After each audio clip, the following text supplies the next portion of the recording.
नौकरानी एक घर के लिए कितनी जरूरी होती है, आइए देखते हैं।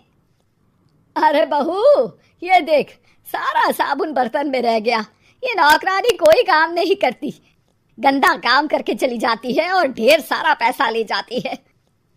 अरे मम्मी जी, उसने तो साफ किया ही था। मेरे ही हाथ से इस ग्लास में सर्फ गिर गया था। अरे बस कर झूठी, उसे बचाने के लिए सारी जुगत लगा ले, लेकिन मैं तो इसे निकाल कर ही रहूंगी। हमारे जमाने में ना कोई नौकरानी थी और ना ही ये चिकने बर्तन।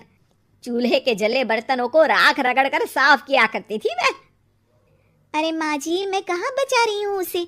और वैसे भी आजकल नौकरानी जरूरत नहीं, स्टेटस सिंबल बन गया है। अब आप बताओ, मैं मुन्ना को नीचे घुमाने ले जाऊं तो लोगों से क्या बोलूं?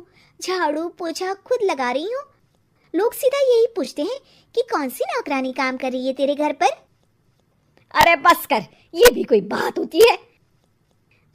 मम्मी जी, आप नहीं समझेंगी। शाम को नौकरानी घर आकर काम कर ही रही होती है कि सास को कहती है, माँ जी एक बात बोलूं, बुरा न मानना। अरे वैसे तो मुझे तेरी शक्ल ही पसंद नहीं है, बात क्या खाक पसंद आएगी। अरे माँ जी, सुन तो लीजिए क्या कह रही है। तो मैंने कौन सा उसका मुंह पकड़ लिया है? अरे माँ जी, वो लाल साड़ी पहनती हो ना, ना पहना करो। सास का गुस्सा अब तो सातवें आसमान पर होता है। अरे वाह जी वाह, क्यों ना पहना करूं? और तू होती कौन है ये बताने वाली कि मैं क्या पहनूं क्या ना पहनूं? अरे माँ जी, पूरी बात तो सुन लो, वो बोलना क्या चाह रही है। अरे बुरा न मानो आंटी जी। अरे कौन है आंटी? अपनी उम्र देखी है तूने? 2-4 साल ही छोटी होगी मुझसे और मुझे आंटी बोल रही है। बहू सर पर हाथ रख लेती है। अरे अच्छी खासी उम्र दराज हो और आंटी ना बोलूं? मैं तुम्हारी बहू से भी 4 साल छोटी हूँ। क्यों दीदी?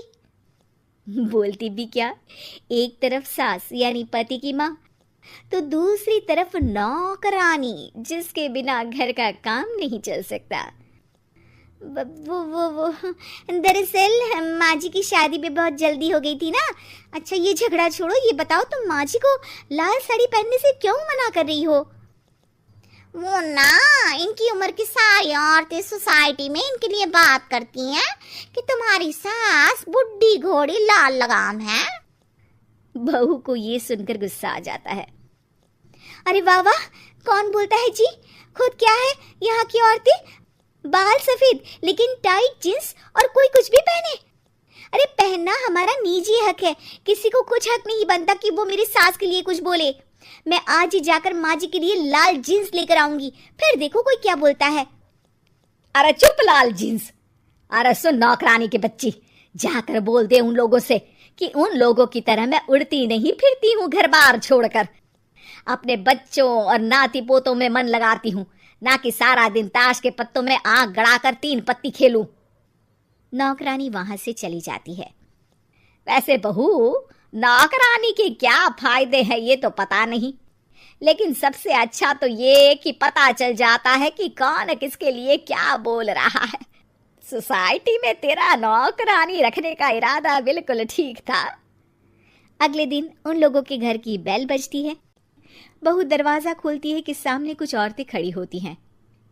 अरे बहू, कहाँ है तेरी सास? बुला जरा। अरे बहन जी, आप सारी एक साथ आइए आइए, कैसे आना हुआ? अरे 3 पत्ते खेलने आई हैं, क्यों खेलोगी? क्यों नहीं क्यों नहीं, वैसे भी बड़े दिन हो गए, एंटरटेनमेंट हुआ नहीं। बहू जा जाकर पकोड़े तो बना ला। अरे बस करिए, आगे कुछ पीछे कुछ। वैसे तो कहती है कि परिवार पर ध्यान देती है, हमारी तरह 3 पत्तियां नहीं खेलती। हमने कौन सा परिवार छोड़ दिया?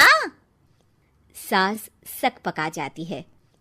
अब ये किसने कहा?